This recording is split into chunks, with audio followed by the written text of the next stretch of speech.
Welcome everyone to the latest episode of the Testing Room, where three of the gaming industry's best video game consultants who have never actually consulted on a video game bring you new topics each and every week.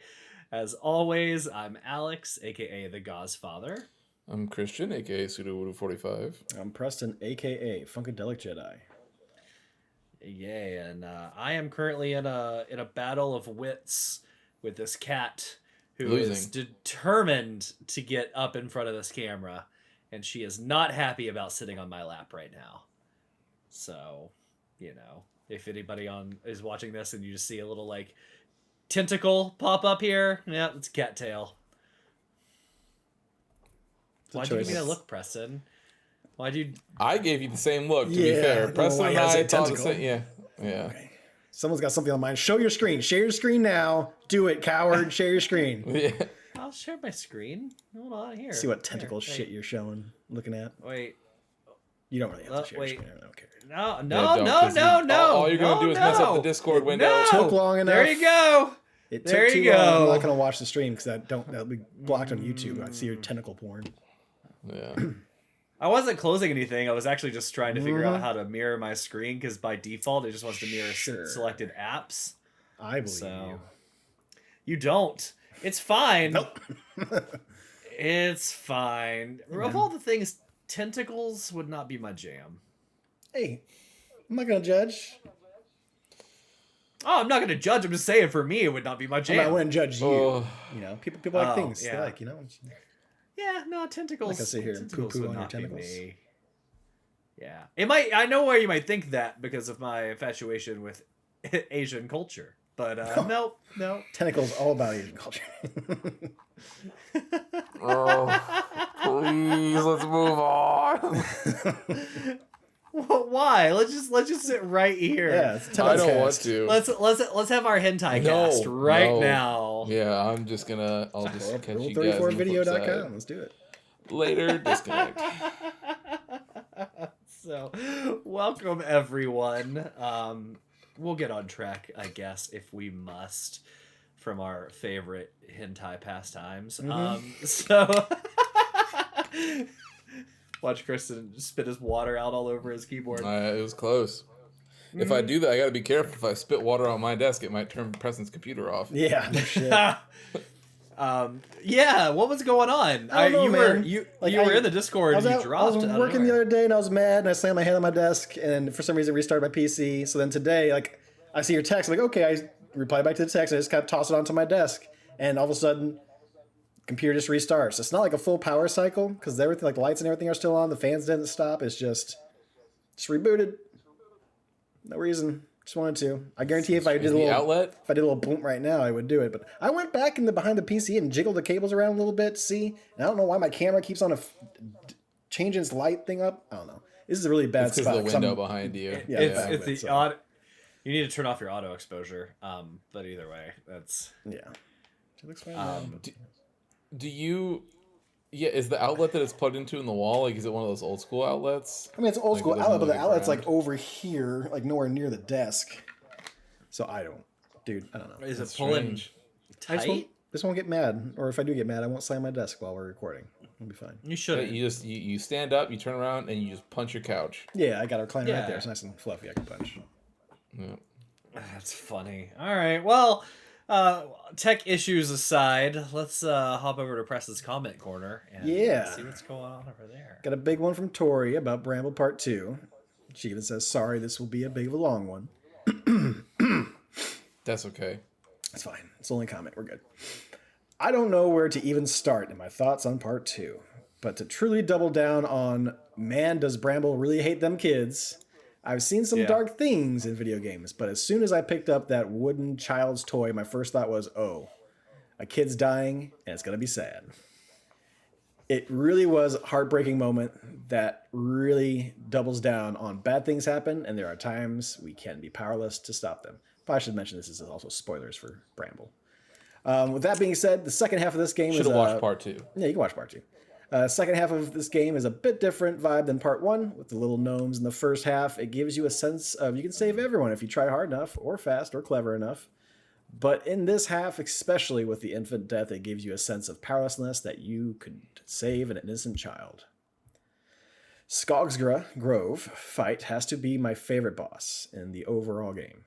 I think just by the design and just the presence they gave from start to finish and how the fight went, it led me down a rabbit hole of learning about the folklore around them that led into learning more about Scandinavian folklore that I will say Rose Nyland of the Golden Girls never brought up in any of its 7 seasons when bringing up her Scandinavian roots, but I digress.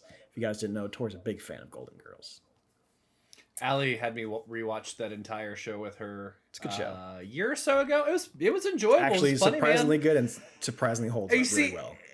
And there's like Jack Black is on it as like a little bellhop. It's just the people that got started on that show or had a little cameo. It's very funny. It was a good show. I have such a weird relationship with that era of shows because,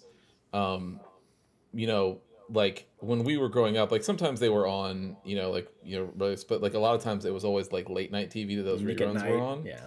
Mm-hmm. Yeah, it was always Nick at Night, and like, so my sister would always watch that out of spite to stop me from watching Toonami late at night, and make me go somewhere else. And so we would have like Cold War sometimes where one of us would not leave the room, like just so that I'll be the one to use that TV. So inadvertently, I saw so much of like that and like Family Matters and like all that other stuff, right?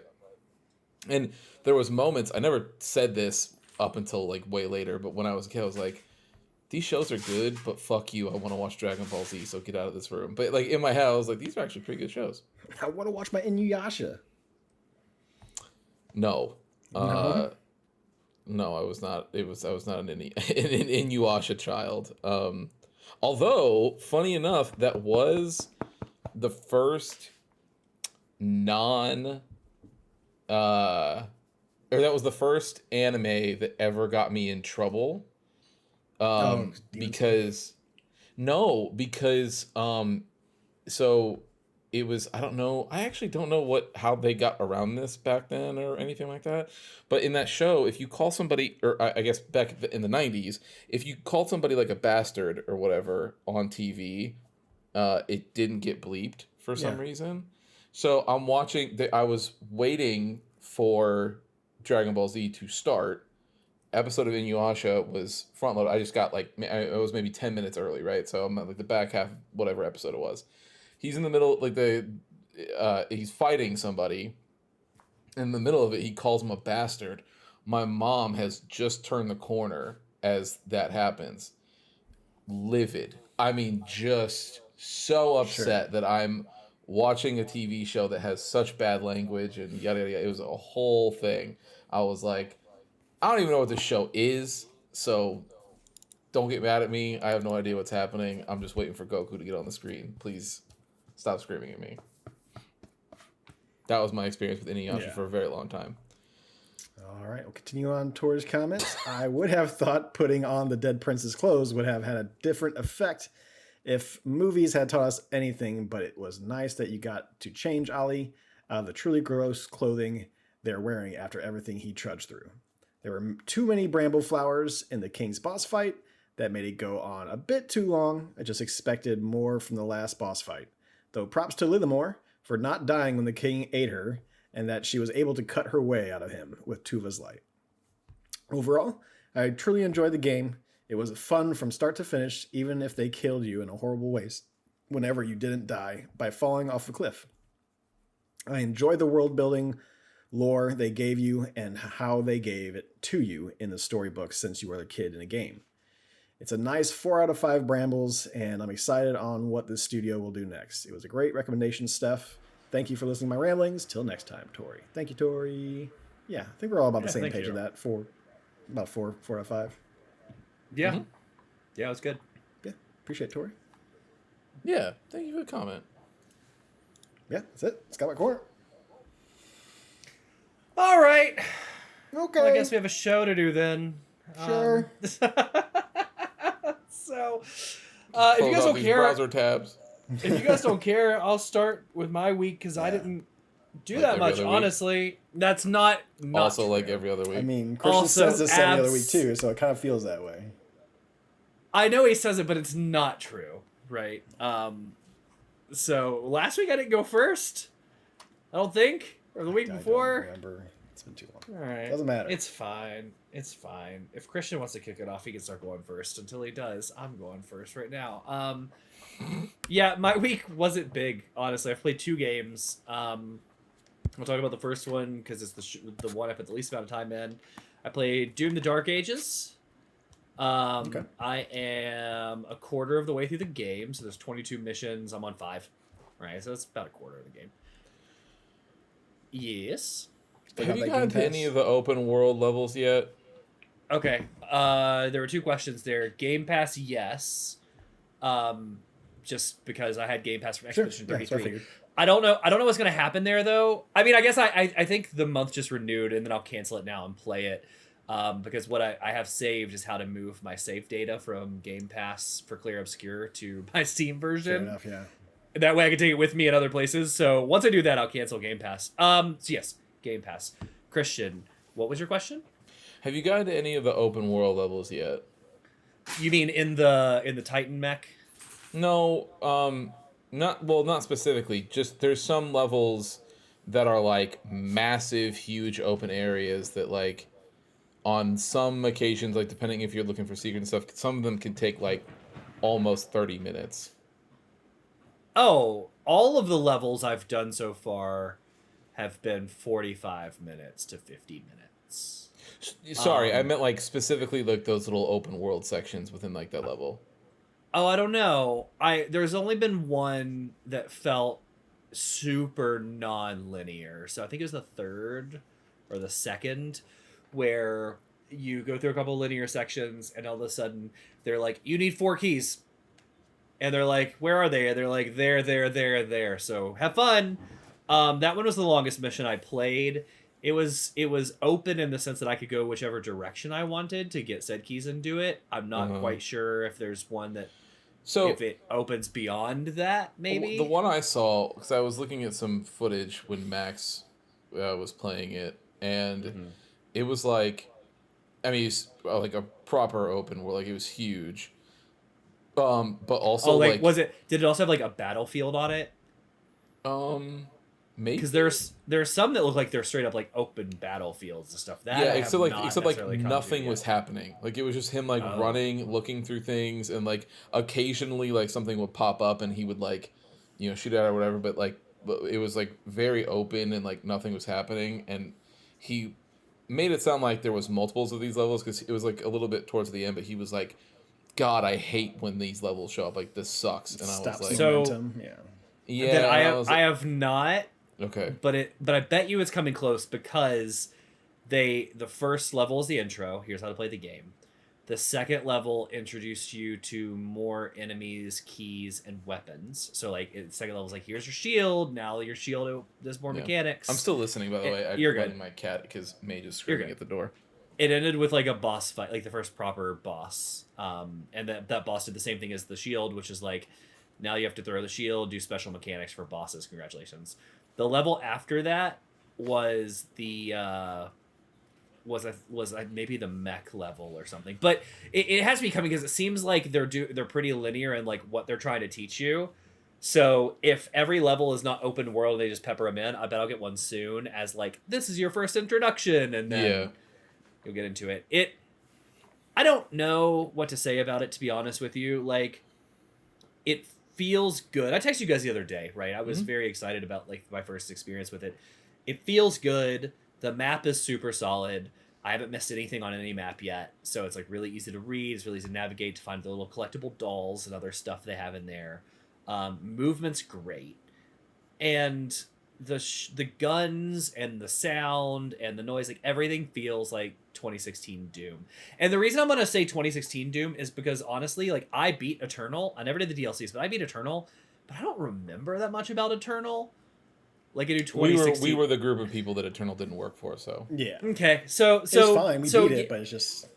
I know some people. I know there's defenders of that game. I know there's people that really like it. which is fine. That's just it was And it didn't hit the same thing for Doom for me. I saw, to be honest, like my thing with the Dark Ages, which is why I will probably end up passing on it unless I hear different from you, is the thing that I've heard is that the the music is like completely fucked in this game, and so you can I tell don't. apparently. Okay, so I don't. You have to clarify because when you first start the game off, like it gives you a cutscene, Yeah, and in the cutscene, like you're running around and it's like heavy. You're like, yeah. this is awesome. And also the cutscene hits, and you're like, this is great. And then it like story, and then it all goes away, right? And I'm on the 5th mission, and it hasn't gotten more than like a 1. Like the whole time, it's like dun dun dun dun dun dun dun. It's like, okay, when's it gonna like kick the in? default is like turned down. Yeah, the default's like turn, and you have to like go into the settings to turn it up, and then even then, there are full boss fights in this game that have nothing, like no track, no nothing. Like it's just So ambient, whatever. Everything I've done has a track, right? But like I said, it like boss fights typically get to like a level 5 if you're going on a 1 to 5 scale, because those songs build. You know, like the more you do, like the heavier they get. I have yet to get more than a 1 on anything. It's just like low level, like Yeah, no. just it's almost like the best way I can describe it. If metal music was the water, it's almost like rolling waves the whole time, and you're waiting like when's it going to turn into the Doom crash, and it hasn't, and I'm like 5 missions in. The thing that pisses me off with that is like 2016 I think is a great example. I'll be honest, even Eternal has this for whatever faults that we've talked about with Eternal, but like 2016 specifically, like the second an enemy looks your direction, Rip and Tear is playing. I mean, like the second you walk into a zone and there's an enemy there or a portal opens up, Rip and Tear starts, and you're like, okay, yep, we're good to go, right? So, and to be honest, like I said, even with Eternal, like the one, there was the whole, in the middle of that game's development, the thing with Mick Gordon and the person that was under him and the whole, all that drama aside, like when in Eternal, when you blast a hole in the side of Mars and you shoot, like that track, like BFG 3000 still rules. Like it's very good, and it's doing that, like it's doing the whole thing, and every single fight still felt like that. There was just, our different issues aside with that game. But yeah, as soon as I saw some of it last night when I was watching Max play it, but I didn't know, how widespread or what, but like I've seen clips of boss fights where just nothing is happening and it's just you're fighting and doing the thing, and I was like, oh, okay. Like the way I've seen this, and Alex, you played 5 missions, so let me know if this feels like right to you. But the way I've heard it described is like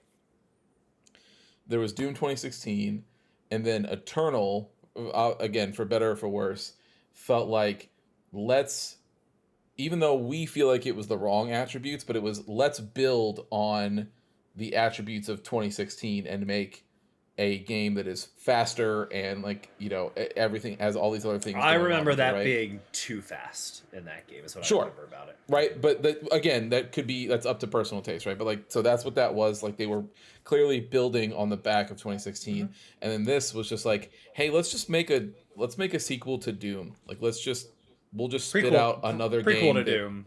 Well, let's spit out another game in the Doom franchise that's just like, yeah, it's got Doom stuff, like, but it's not necessarily like building on anything that came before it or around it. Yes. I like some of the things they've done with like the throwing of the shield and stunning enemies. I like how they've color coded some attacks, so like some things you can block, some things you have to dodge, some things you can parry. I like all of that. The thing I don't like is kind of what you just said. Like, there are times I feel heavy, like the Doomslayer. If you jump off of something, you hit the ground and send out like a shockwave, which is pretty cool. Like, you're heavy. But then everything else to make you feel like a badass is not, like, the music is not going along with it. So I just did, the last mission was my very first, like, mech titan fight, where, like, I'm in a mech titan, and I'm running down the way, and I'm punching other titans in the face. And it is, like, you have like a single punch until you get a ground pound. Like, you charge up a meter, you get a ground pound. Or if you charge it up all the way, you almost like insta-kill these huge titans, right?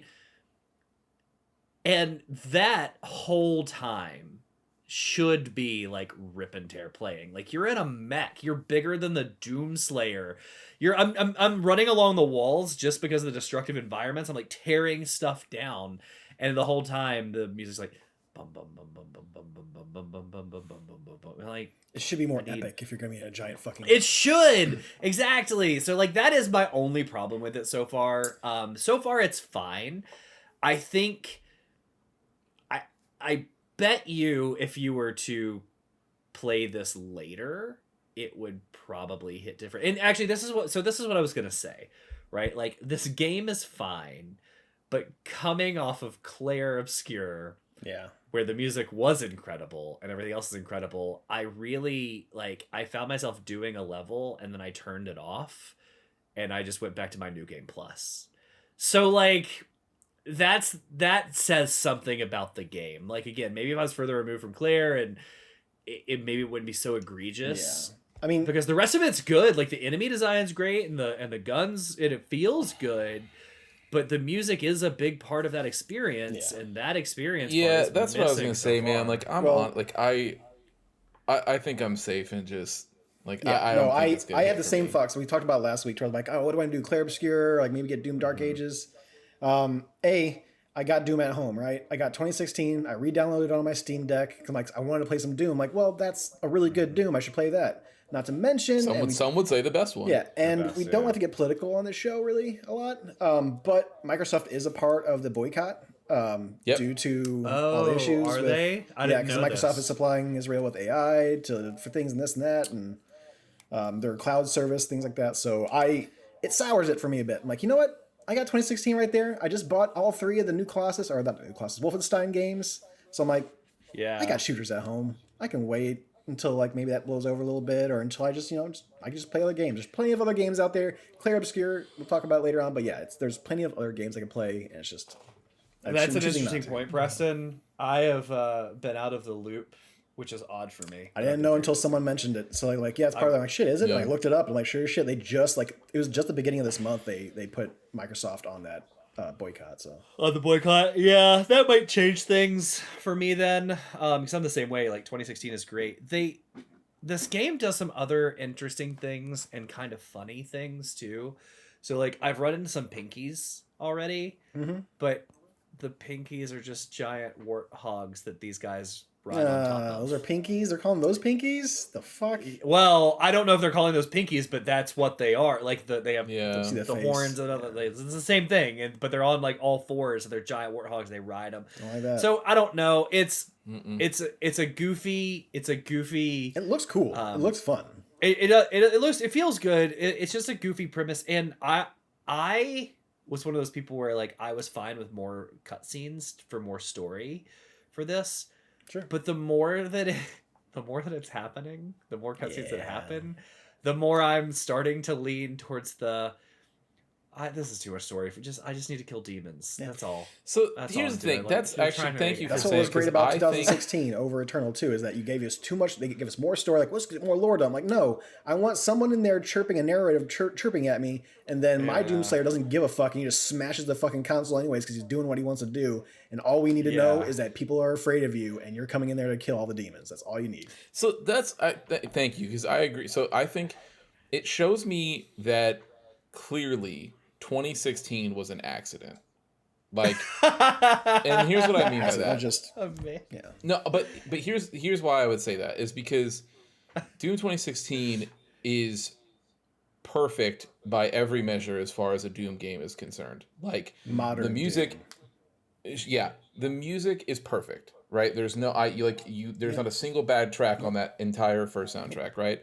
Then you've got the story related stuff, which is they give you just enough to like fill in what's going on without being overbearing, because unlike other games, like to Preston's point, it's like I don't need all this. Like I'm just here to do this. And there's Doom. There's moments where you see the Doom guy like do things that is like antithetical to most games, right? So like someone's trying to talk to you, or someone's telling you like you can't just blah blah blah, and he's just like bram and like move, see ya, bye, whatever, right? And then you get these extra little lore dumps where it's like, if you want little extra background things, right? Like the audio log of the demons basically like scream being like, we're so scared of him, like he keeps, if we don't know what to do, we keep getting murdered by him, it's not fun, like we don't know what we're doing, we have to try to trick him to trap him in this little thing, right? Giving you all of these things to lead you to go like, oh, okay, this is a sequel to Doom, like we are picking up where the old games left off, right? Like all those things, and you get just enough to be able to piece together all these funny little things about this universe that legitimately started over a crazy space marine because his rabbit got killed, right? Like that's where all of this actually comes from. And so they lean into that in the best way possible by being like, we're just going to be silly and dumb and fun and just like let people do their thing, right? And then you also, on top of that, have great gunplay that feels good, and you're dashing and you're getting out of the way and you're doing all these, like it feels really good to play. And then Eternal's problem is that like when they build on, again, some people really like it, but there's a lot of people who feel as though they picked the wrong aspects of Doom to build up on, and then also didn't sort of flesh out. But then they also do like a weird time skip in their own story that doesn't really, it was like barely a story anyway, but on the one little plot thread that you had going, you do a giant time skip that no one understands why you did it. Still to this day, no one can figure it out.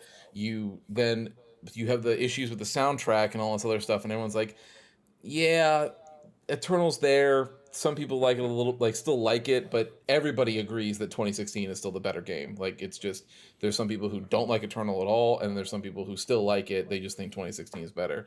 And then it comes to this, and it's like, well, now you've gotten almost everything wrong. The only thing that I've heard praise for is that the gameplay still feels good. Like the stuff with the shield and the parrying all feels cool, which is great, but it's, from everything else I've heard, is every other aspect of this, everyone's just like, yeah, it's okay. So like, as you were talking, I realized why the story's bad, and I didn't actually think about this before, but now I do. So like a quick synopsis off the top of my head of what's going on here is like the demons are looking for the Argent Heart. We don't really know why, but they want the Argent Heart, and that's going to help them power something, right? Probably to stop us. And they add in that whole like everybody in hell is scared of the Demon Slayer, like they say that at one point from the demon's perspective, or the devil's perspective, whatever.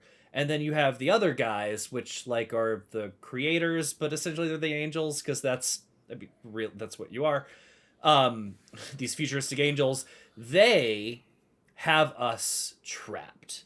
They are wiping our memory, and you learn this quickly, and it's not really a spoiler. So they're wiping our memory and essentially keeping us pacified to where the only thing we know is like kill demons. And occasionally we're fighting back against this power they have on us, and we can overcome it. And anytime they start to, we get zapped again, and we're back to like being passive and trapped in their little cage, right? And the first mission is us saving a mining town. They're like, we need the power, because if we don't have the power that this mining town produces, then we're not gonna have the power to keep him subdued, right? So as I'm talking here, and again, in the 2016, you kill the Argent stuff, and then in like in Eternal, that's when you go up in the DLCs and other stuff, you take out the makers or whatnot. What I realize is 2016's story was this big. It was like the size of a golf ball, right? And it focused around the demons, like, or I'm sorry, yeah, around like the Slayer. Everything was his perspective, and everything you read was you finding journals about like him, like, oh my god, he's terrible, we can't stop him, whatever.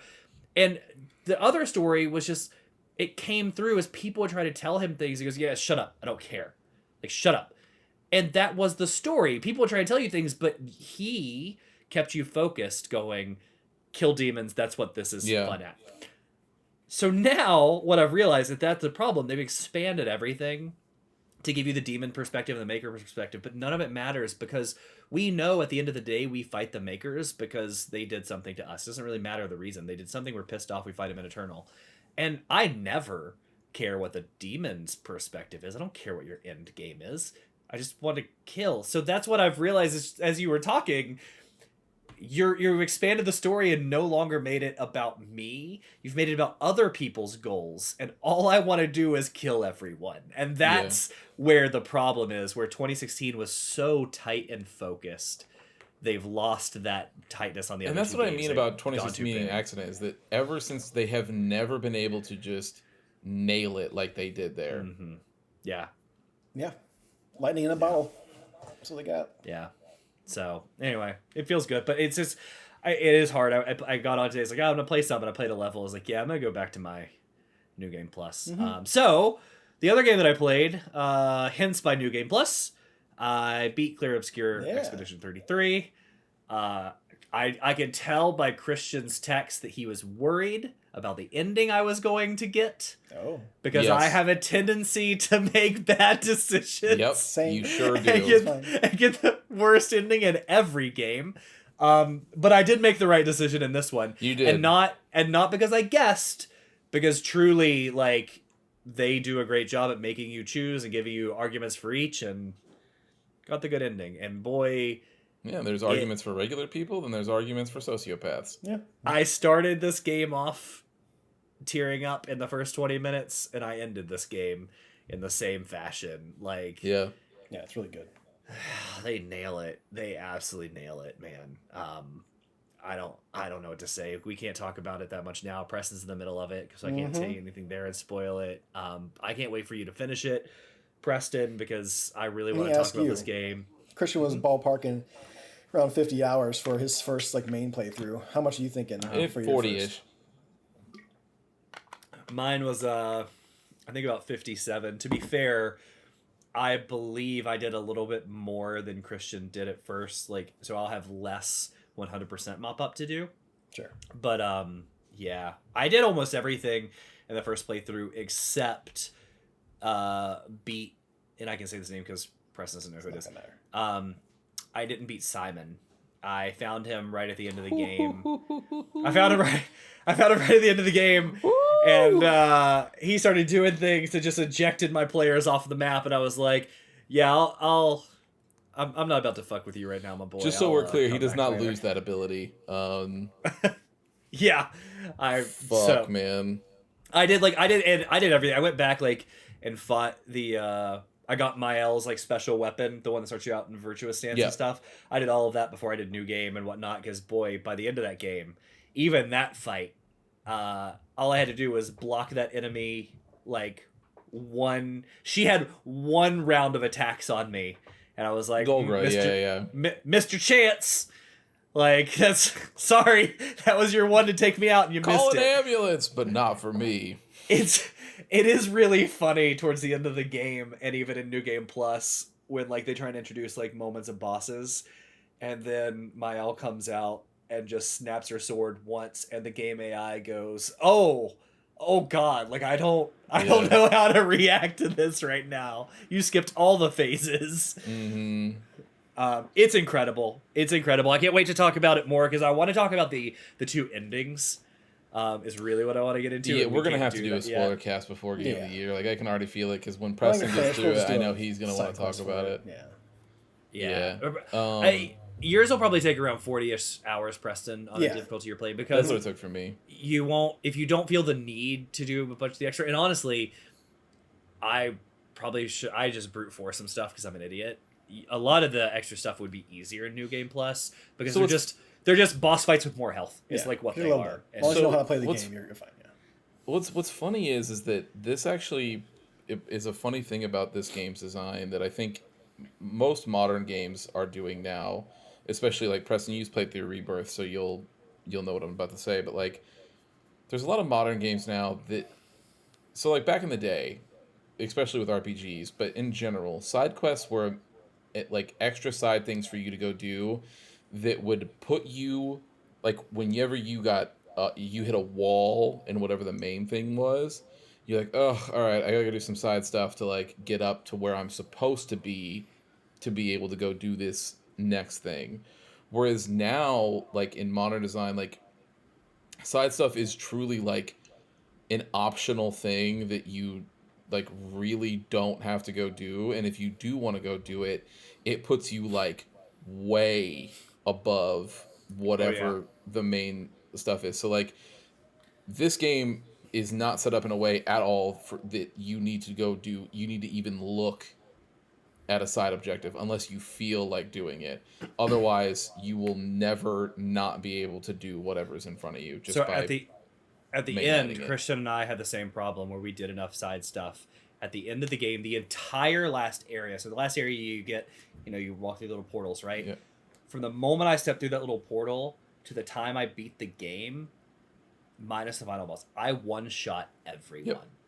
Like, first one-shot. And then I got to the boss, and I didn't one-shot him, but I rounded him. So by the time all three of my characters had a chance, he was it. So he didn't even get to attack. Yeah. Right? The big bad didn't. So, like, you don't have to do side stuff to enjoy and do that. Like, I don't know. The game, I would be surprised. There are so many things in this game that honestly open up after you're ready to go to the final boss. Like, I found the Simon boss I found accidentally. I was walking around, I did some stuff, and I felt like I got turned around because I saw like this little, again, the portal you could walk through, and I'm like, oh, am I facing the out? Like, because Preston, what you'll find is towards the end of the game, some of the side areas you can't unlock yet because you're too low level are truly like a well, room. you can. It like, warns you. It says like it'll let you go through there. It just says, hey, anything in here is pretty high level and it'll one shot you. But some of them are marked that way, and you walk in and it's like a room, right? And it's like there's a music box or some collectible in there. So not everything is like an area. Some are just like a room. Anyway, so that's what happened with that Simon. I was like, oh, I guess this is a small area, and I'm just going to walk out to leave. And when I walked out, I was like, oh, I don't recognize this. Walked further, and I dropped down a hole, and like, boom, a thing, right? Same thing with a couple of the others, like the workshops and the beast and other stuff. Like, those are very cool, but the game does not really tell you about that. You kind of, like, as you're exploring, you stumble across stuff.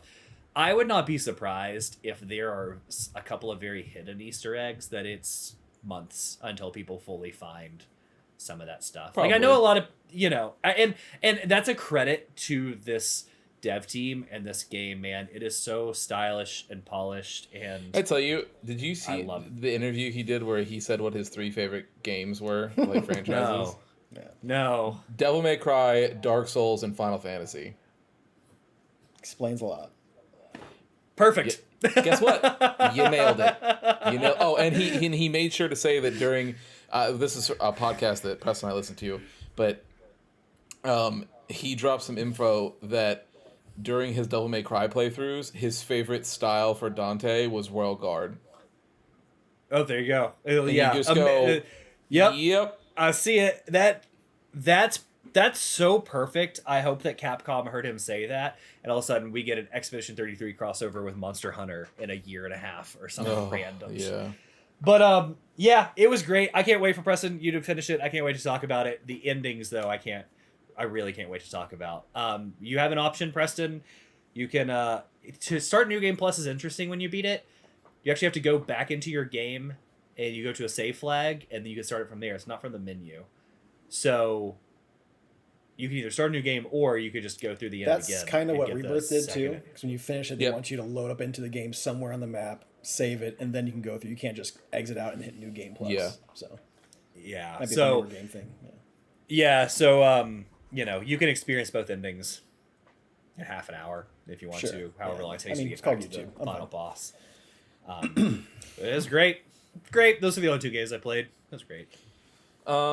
I'll just lead in that way. Preston can take over from the Expedition 33 thing. So I know I said I was going to start Yakuza, and I did, but I only started it yesterday because I spent the rest of my time doing the 100% on Expedition 33 because I just couldn't let it go. So I went through it again, got the second ending, cleaned up everything. I finished right around like 75 hours. Most of that time, I'm going to be 100% real, is Simon. He is... Oh, really? Dude. So, there's 2 ways that you can go about this. Oh, I was going to go about it the Reddit build and just nuke him was my goal. But okay, so... don't do that at first. Like, Okay. give yourself like 30 minutes to an hour of like Okay. real College honest try. to God tries. Like, just sit there, do it. Now, I'm going to tell you, because I also got to the point where I was like, fuck you. I'm just going to blow you away. Because I was pretty close. My outside of doing all of the crazy, like, builds that people have found to hit, like, the billion, data thing, my by myself just tinkering with stuff totals was, like, right around the 38 million-ish mark. So I was very close anyway. But just let yourself get to all three phases. Like, just sit there for a minute and just like really get it. But I was very stubborn, and I gave it way more than just like I was really getting after it for like a fucking day. I think I got on the third try. I tried it 3 times. On the third try, I got him to about 50%. So Yeah. so I don't know if I got to another phase or if you get all the way down and get to another phase. There's the first phase where his health bar goes all the way, and then a second phase starts. Okay. And a different track plays, which is crazy. Okay. Then you get that phase to about 25%ish, 30-ish%, and then phase 3 starts there, but in the same fight. But just a thing changes that you would notice immediately. And that mechanic, like, that's the mechanic that I want you to see, is basically get to that part, and when you see that mechanic and what the game goes, okay, cool, and then does this thing to you, the game basically says you can either beat this on our terms or you can nuke him, and that's your choice. But you either have to do this the way we say you have to do it, or you have to nuke him. That's your So how did you even get to where they said that to you? Because for me, Simon, in all 3 of my turns, eventually what ended it for me, because I was doing a lot of damage. Like, doing damage wasn't the problem. Yeah. And dodging his attacks wasn't a problem, except for one attack where he goes, yeah, I'm just gonna erase you off the map, and you're like, okay, okay. Like, I tried to dodge, tried to bury, and like nothing happened. It just goes like poof. So my character's gone. So what you're talking about is there's the move where he says he removes the dead from the canvas. Is that what you're talking about? Or are you talking about the one where he goes, I'm removed, like, you're goodbye, and then the goodbye move. And the goodbye thing is so you had to have seen that first cutscene then. So you got his health bar all the way down. Maybe I did on one of the fights, because like I said, damage was a problem. So the dead, I had a couple times where Mael, I'm sorry, not Mael, Loon would die early because she just did her attack, and and then he just I would raise her in time, and just like buy and erase her. Although I thought there was one where, and maybe not, maybe it's just, maybe I didn't realize when Verso was dead, he was gone, but like the camera went from me to like behind him, and then my character was just erased. Yeah, so I'll just say, so there's the first phase, so you're fighting him and he has just his sword. That's it. Just the sword. Yeah, I don't think I made it past that phase, so maybe Verso was dead. So you're not. Yeah, that's what happened then. Yeah. So you haven't seen it yet. Okay. Yep. Yeah. If so you just can't let people there was die. if there was not extra phantom weapons while he's swinging, and you didn't see that, okay, yeah, then you didn't make it past the first phase. Yeah, I don't think I did. Yeah, it's bananas, and very cool. But I was doing enough damage to that first phase. He has like somewhere around like 16 million health or something like that. So I can get on my first turn, that first phase is gone. The cutscene happens, that's when phase 2 starts, and then he upgrades to a gentleman's like 75 million or something like that. And then that's when you have to start chipping away at it from there. Anyway, most of my time was spent with Simon. It's one of my favorite fights probably in anything. It's so good. Everything about that game is great. How long did the Endless Tower take you? Oh, it's 0. It took me as long as it takes me to go through the menus.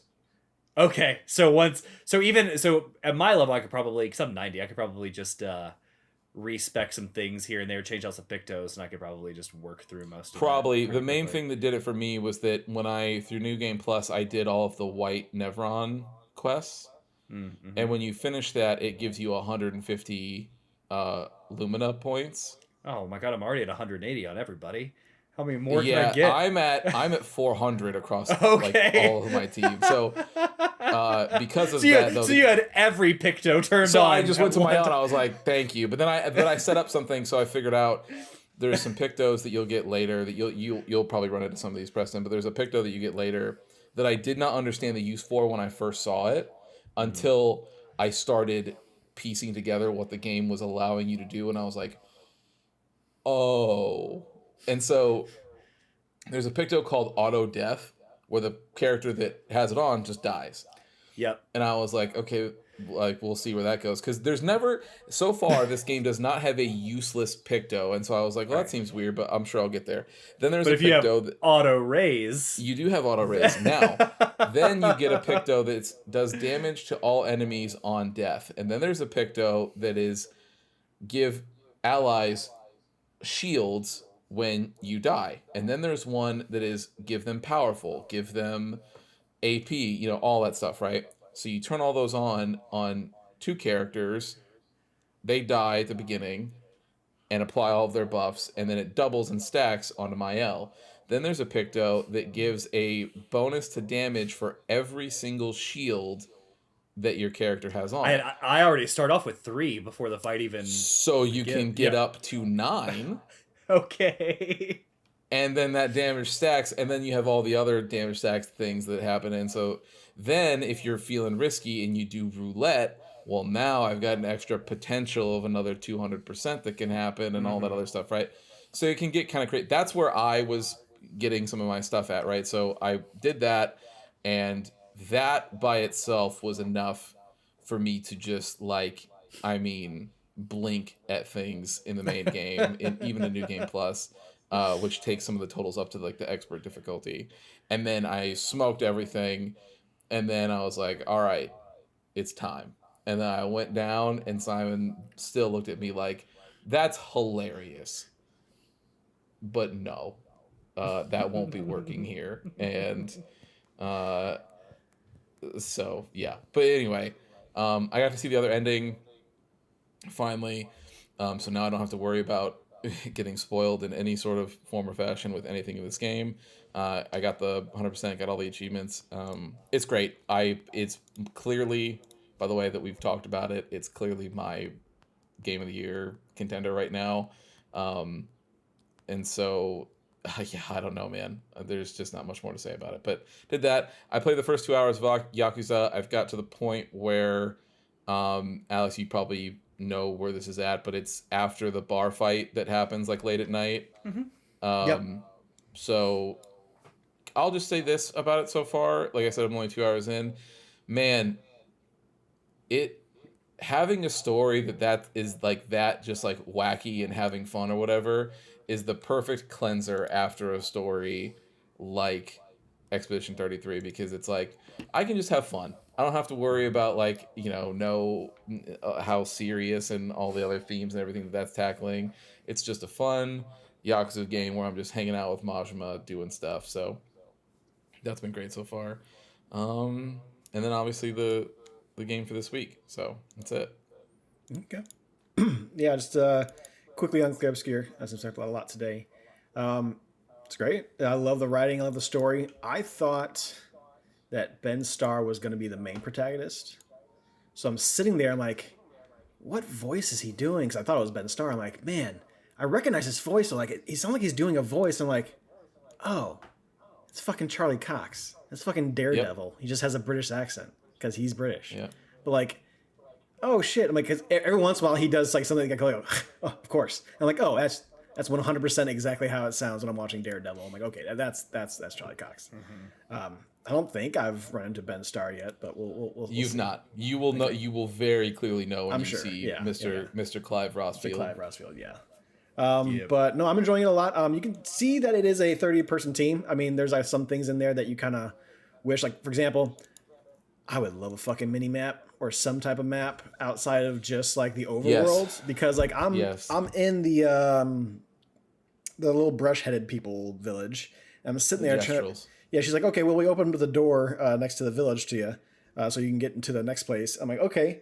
So I'm thinking that they opened up a door in the village. So I'm just flying around with Lune around the village, just trying to find out another door that opens up. I'm like, I'm not finding anything. Like, there's no quest marker. There's nothing. It's just, I'm supposed to go outside the village and there's a door right next to there you go into so you can take care of it. But like I'm sitting there for like 15 minutes or so, just like flying around. Like, don't get me wrong, I'm checking out everything in the village, but also it's like there are some times to where I get a little turned around because the only time you even get a compass is in the overworld, and the overworld is a cool thing because you got your levels and your areas, but then you go into those little portals that take you into the overworld. So it's like you're covering more ground, you're jumping into the areas. There's still battles and stuff in there, but that's just it's you can see small things, but these are such nitpicky things that I'm not going to hold it against it because it's a 30-person team. If this is a AAA game, I'd be like, yo, where's my fucking markers? Where's my fucking mini map? Like this shouldn't be this way. The mouse should be moving for English, but no, this is a French-made game, so sometimes those lips aren't going to match the words. But for the most part, it does. It's not something that's going to totally distract me. But every once in a while, I see it. But yeah, I'm really enjoying the game. I got my 3-lady squad right now. And I'm loving every little bit of it. But yeah, can't really add too much more until I play more because I'm about only 8 hours in. But yeah, I'm enjoying it. I'm not gonna say. Oh, go ahead.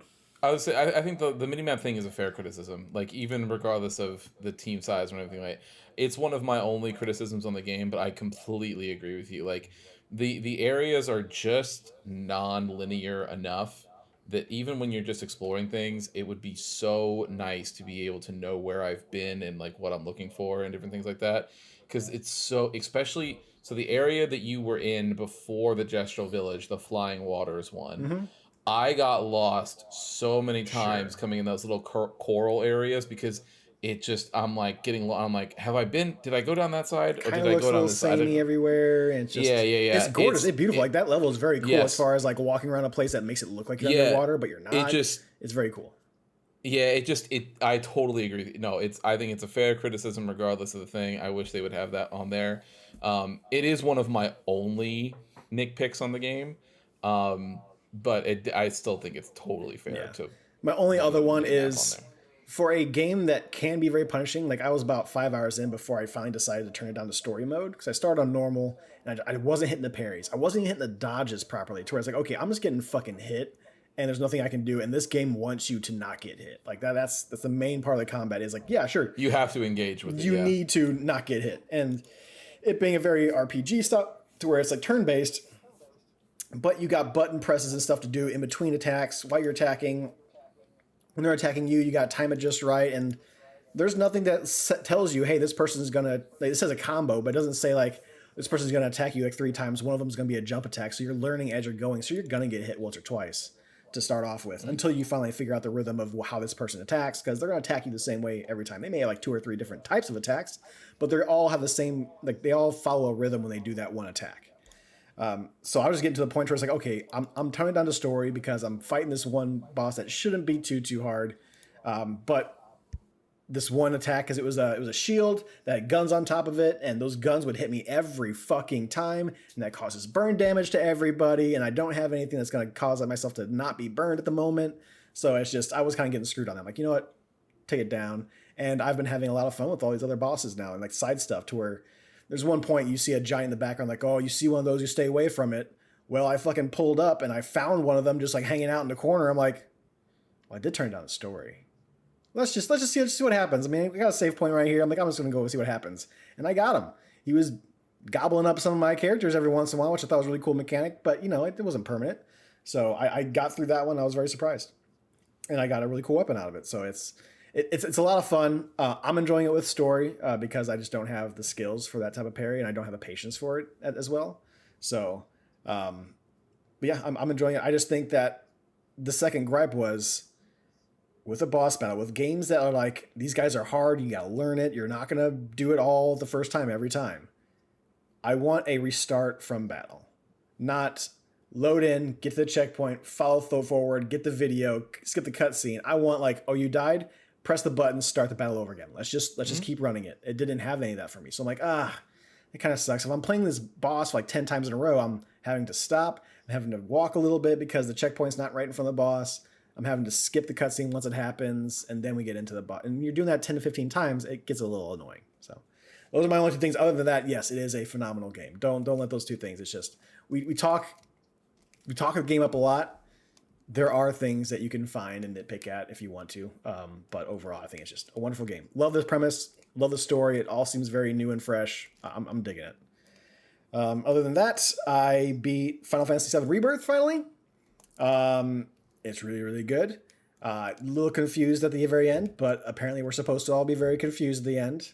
So it's just, we'll see where it goes from here. I hope it's a little more linear. I hope they don't do as much of like the open up world sprawling. I feel like this Rebirth is more like a filler to get us to part 3, which is gonna be balls to the wall. Let's do all the story shit and go crazy. But I mean, man, Christian wasn't fucking kidding. You get to play as Zack in combat and everything. Like he's got his own moves and he's got synergy energy with Cloud. And the problem with his moves. Yes, and the problem is that his mechanics for his moves are so fun. Very good. And you get it for You get it for literally 5 minutes. Don't get me wrong, you play as Zack throughout the game for like 15 minutes here. 30 minutes total. But it's walking. You walk a hallway, you have some dialogue, it cuts back to Cloud and everybody. You walk a little bit, you get some dialogue, you walk around town a little bit in Sector 7, and you get some dialogue. But then at the very end, there's the boss battle, you get to play a little bit as Zack, and it's like, oh, cool, I'm doing it. And it's like, okay, we're going to other people. I'm like, wait, no, I was playing as Zack. Like, I'm playing as Zack again for like another 5 more minutes. I'm like, that's it? That's all I get? Okay. So there's the scene. There's two scenes that we're going to be really a spoiler on this game, by the way, that came out last year. So just be aware. Yeah. Well, but there's two. This one, the first one's not going to be a spoiler. Actually, both of them really aren't a spoiler. It's just specifically for Zack. They really sell how little there is. There's the part in the slums, right, where there's Zack, but you finally get to see the scene that I was talking about, where he literally, you get control of him. He runs down the street. And then a cutscene starts, and then you're done. It's over. Like, just give me a cutscene. It goes right back to Cloud, and you go, "What? Why? Why did you even give me control of this character?" Because it wants you to say why. It wants you to say why every single time. It wants you to have that in your head of like, I don't know where they are, where they're going with this. And then there's the fight what you're talking about with Zack, where you and he's in the church or whatever, and there's the big, the last ball, and there's the fireball right in the background, or meteor, and Zack is fighting the boss or whatever, and then the church starts to crumble and he starts to fall away, and he just points at Cloud and he's like, okay, you do it. And then like the game, you're like, you're done. Okay, I guess yeah, it's a lot of fun, especially going with all of Maximilian Dude's like theory videos and stuff like that, and he has a handful of them to where he got like updates afterwards, like from Nomura and stuff like that, to where it's like, they're just confirming everything that we said, which is we don't know. We're all just kind of theorizing. I'm gonna leave it open because I don't want to spoil it. The very, very end of what happens and stuff like that, because Alex still hasn't played through with it, and it's not following exactly the Final Fantasy original story. So I'll leave that for Alex to find out later on, and we can talk about it. But it's good. It looks great. I didn't mess around with a lot of the side quests. I did do a little bit of them just because they were the relationship stuff with the Golden Saucer. But other than that, I didn't mess around with the side quests very often. That last section is too long. It's way too long. The whole Temple of the Ancients is fucking forever. It is known. They say it's like over double the size of any of the other dungeons there. But it's like, go do this with this team, part of the team. Okay, well, the other half of the team is doing their thing, so go back with them. And then you're going back and forth and like, Jesus Christ. And the final boss has like 6 phases or some shit like that. It's just nuts. Yeah. About how many times like you're going with this team, that team, this team, that team, this team. Like, okay, I get it. It's a big team.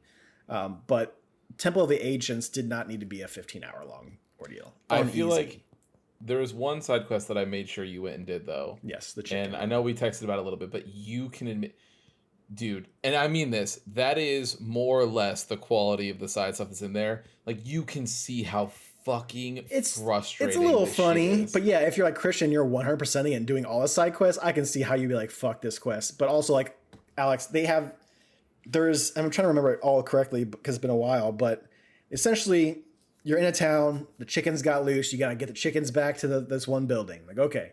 So what you gotta do is you got like a little thing on a string that you're supposed to like drag along the town. When you find the chicken's gonna follow this one thing. If you get too far, it stops following you. So you gotta go throw the thing at it again.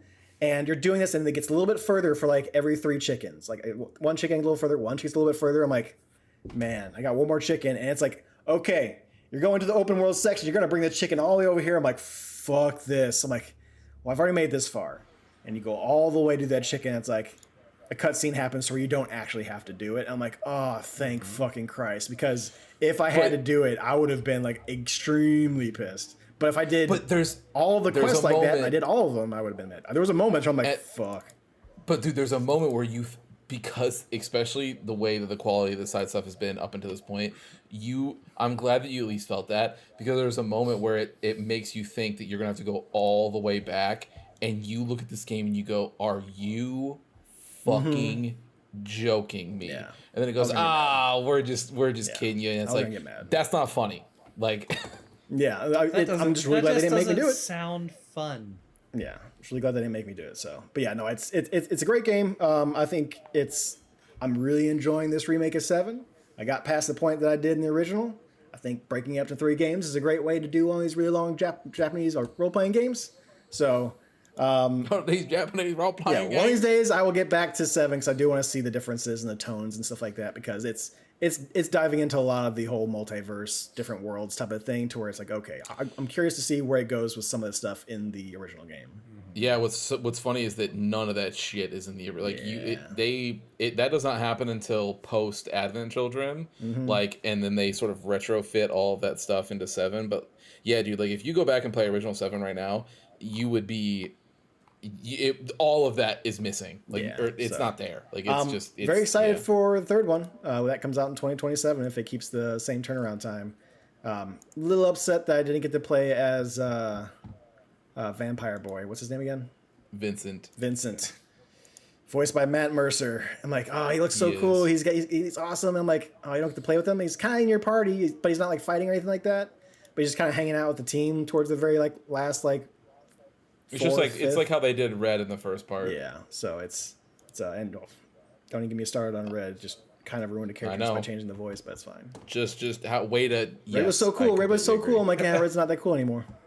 Nope, he's really not. His attacks and stuff are fine, but like I gotta hear him chirp in his little boy voice. I'm like, I'm good. I wish they would have had a way to toggle that in the fucking menu. Have an option, yeah. So yes. Yeah, that's the only games I played. Fish Andor Season 2. It's phenomenal. Definitely helps and picks up the pace right towards the end. It is the first show on IMDb record to get 5 episodes or more in a row with a 9.5 or higher, and that was for the last 5 episodes of the show. So 8 through 12 is peak TV show quality. It's very, very good. So a little disappointed. Congratulations. Congratulations, Disney, for figuring out how to make a good show just in time for them to end it. So yeah, well, I mean, I really wish I had more time at the end of that day, because it was they give you 3 episodes. They're all roughly almost an hour long each. So I'm like, I would really have to follow this up with Rogue One, but it's 11:30, 12 o'clock, and I got to work the next day. So I'm like, I'll just do the next day. But I did end up watching Rogue One again. Fucker holds up. It's still a really good game, and it ties very well into it. It's just kind of a nice, smooth transition into Rogue One, and Rogue One is the true finale for Andor, as far as the show is concerned. So the finale it does finalize things. It does wrap little bows around the questions that you had. But everything that leads up to is obviously leading up to Rogue One and all the events that happened there. And then that leads into A New Hope directly. So it's very nice how they did everything. So I really enjoyed it. That's one of my favorite shows. Probably my favorite Star Wars show, period. I really like The Mandalorian, but as far as quality and the writing and stuff like that, and the way it stays, it's very, very good. So, yeah, that's my week. All right. Well, don't forget to check us out later this week as we dive into Metal Gear Solid 2, Part 2. Mm-hmm. Right? Yeah, where we're taking on... Is this... what we take on...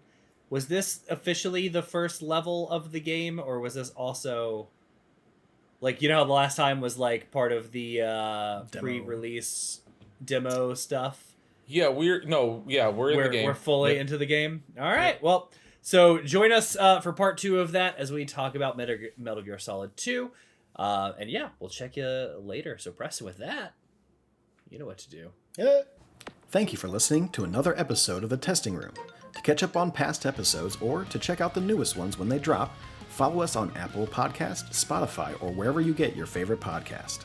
If watching is more your thing, check us out on YouTube, youtube.com/@thetestingroom, or watch us live on twitch.tv/testingroomlive. To leave comments or ask questions, you can follow us on Instagram @testingroompod, leave a comment on YouTube, or send them in to testingroompod@gmail.com. See you next time.